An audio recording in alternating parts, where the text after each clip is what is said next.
Luhut tambah jabatan jadi Ketua Dewan Sumber Daya Air Nasional. Apa tugasnya? Tidak. Presiden itu minta kita bicara supaya seperti itu saya tetap poin berimbang. Equilibriumnya di mana? Itu tidak mudah emang. Ya, memang. Mudah ngomongnya sih, tapi in reality tidak semudah. Is it because bahwa orang-orang Indonesia itu nggak pernah taat peraturan? Kan maksudnya gini Pak, dulu nih Pak, merokok tidak boleh di jalan Sudirman dan sebagainya. Enggak tuh, sekarang masih aja. Ya itu tadi, itu konsistensi kita yang kurang. Banyak intelektual yang mungkin bisa sebagai pemimpin tidak memberikan contoh yang baik. Itu aja. Tunggu, Pak, ini menarik. Banyak intelektual sebagai pemimpin tidak memberikan contoh yang baik. Ya, lah kan kalau Anda sebagai pemimpin sudah ada begitu, Anda harus loyal kepada sistem, loyal kepada jabatan yang kau lakukan. Jabatan Luhut Bidang Sarpanjaitan di pemerintahan bertambah. Selain memimpin Kementerian Bidang Kemaritiman dan Investasi Menkomarves, Luhut juga menjabat sebagai Ketua Dewan Sumber Daya Air atau SDA Nasional. Bahwa kita negara bebas aktif ya, jadi kemana aja kita berdagang sepanjang itu menguntungkan Republik Indonesia, menguntungkan rakyat Indonesia, ya itu kita lakukan. Apakah itu berdagang dengan Cina atau berdagang dengan Saudi, berdagang dengan Amerika, berdagang dengan bulan, mana aja. Ya, yang penting menguntungkan nggak buat kita, dirugikan nggak kita. Itu. Nah, kita nyusun kriterianya. Pokoknya kita mau deal dengan negara mana saja, dia harus mau pada hilirisasi. Penetapan jabatan baru Luhut disebutkan dalam Peraturan Presiden atau Perpres nomor 53 tahun 2022 yang ditekan Presiden Joko Widodo pada 6 April 2022 lalu. Kan impor energi dari luar. Kemudian beliau minta supaya masalah tadi seperti saya bilang refinery, petrochemical itu harus jadi dalam berapa tahun ke depan ini. Jadi diminta saya langsung untuk juga membantu penanganan itu. Kemudian mengkoordinasikan nanti semua di jabatan saya yang diberikan ini yang dari Menko Maritim ditambah dengan investasi dan kemudian nanti beberapa lain di bawahnya. Pak, ada nomenklatur baru ya Pak berarti Pak? Ya itu tadi, jadi Menko Maritim dan Investasi. BKPM nantinya gimana Pak? BKPM Ya. nanti bagaimana Pak? Jadi saya belum tahu, biar Presiden yang umumkan besok. Ya, biar besok Presiden yang umumkan. Saya hanya memberitahu apa sebatas yang saya tadi di brief oleh Presiden. Tadi kira-kira 20 menit. Kementerian Kemaritiman dan Investasi. Dihubungi tadi jam setengah 7 kali ya.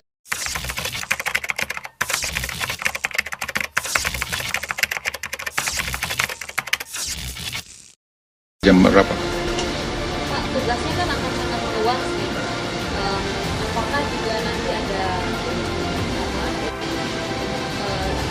target-target yang... Ya, Presiden sudah set up target dan sudah pernah di brief ke saya. Dan memang hubungan dengan United Emirates Arab, dengan juga tadi beberapa perusahaan-perusahaan atau tokoh-tokoh yang memiliki fund besar, dengan sovereign wealth fund tadi, itu akan kita dorong dengan cepat. Sehingga dengan demikian Indonesia masuk pada era baru, termasuk tadi hilirisasi. Presiden juga memerintahkan seperti nikel ore itu, ekspornya jangan sampai melebihi kota yang ada sampai Januari tahun depan, 1 Januari. Jadi sekarang kelihatan ekspornya itu meningkat di luar kepatutan, dan itu harus segera kita cegah karena bisa merusak juga lingkungan dan merusak juga market. Dan kepada yang lain nanti secara bertahap tapi cepat, hilirisasi itu akan kita lakukan untuk kita masuk dalam supply chain dan juga global supply chain. Luhut tambah jabatan jadi Ketua Dewan Sumber Daya Air Nasional. Apa tugasnya? Jabatan Luhut Bidang Sarpanjaitan di pemerintahan bertambah. Selain memimpin Kementerian Bidang Kemaritiman dan Investasi Menkomarves, Luhut juga menjabat sebagai Ketua Dewan Sumber Daya Air atau SDA Nasional. Penetapan jabatan baru Luhut disebutkan dalam Peraturan Presiden atau Perpres nomor 53 tahun 2022 yang ditekan Presiden Joko Widodo pada 6 April 2022 lalu. Dikutip dari laman resmi Sekretariat Negara, pasal 7 Perpres tersebut berbunyi bahwa Ketua Dewan SDA Nasional dijabat oleh Menteri yang bertugas di bidang kemaritiman dan investasi, yaitu Luhut Binsar Panjaitan. Lantas apa tugas Dewan SDA Nasional? Disebutkan dalam pasal 4 Perpres, Dewan SDA Nasional merupakan lembaga non-struktural yang berada di bawah dan bertanggung jawab langsung pada Presiden. Dewan SDA Nasional memiliki tugas mengkoordinasikan pengelolaan sumber daya air pada tingkat nasional. Untuk melaksanakan tugas tersebut, Dewan SDA Nasional menyelenggarakan 5 fungsi. Tertulis pada pasal 5 Perpres berikut fungsi Dewan SDA Nasional. 1. Koordinasi dalam perumusan kebijakan pengelolaan sumber daya air tingkat nasional. 2. Koordinasi dalam penyusunan rancangan penetapan wilayah sungai serta perubahan penetapan wilayah sungai. 3. Koordinasi dalam perumusan kebijakan pengelolaan sistem informasi, hidrologi, hidrometeorologi, dan hidrogeologi pada tingkat nasional. 4. Koordinasi dan sinkronisasi dalam pemberian pertimbangan dan rekomendasi penanganan isu strategis bidang sumber daya air. 5. Koordinasi dengan Dewan Sumber Daya Air Provinsi, Dewan Sumber Daya Air Kabupaten Kota, dan tim koordinasi pengelolaan sumber daya air wilayah sungai dalam rangka pengelolaan sumber daya air. Kemudian dalam pasal 17 tercantum tata kerja Dewan SDA Nasional. Disebutkan bahwa Dewan SDA Nasional bersidang minimal 1 kali dalam 6 bulan atau sewaktu-waktu apabila diperlukan. Adapun sidang Dewan SDA Nasional dipimpin oleh Ketua Dewan SDA Nasional yakni Menko Marves Luhut.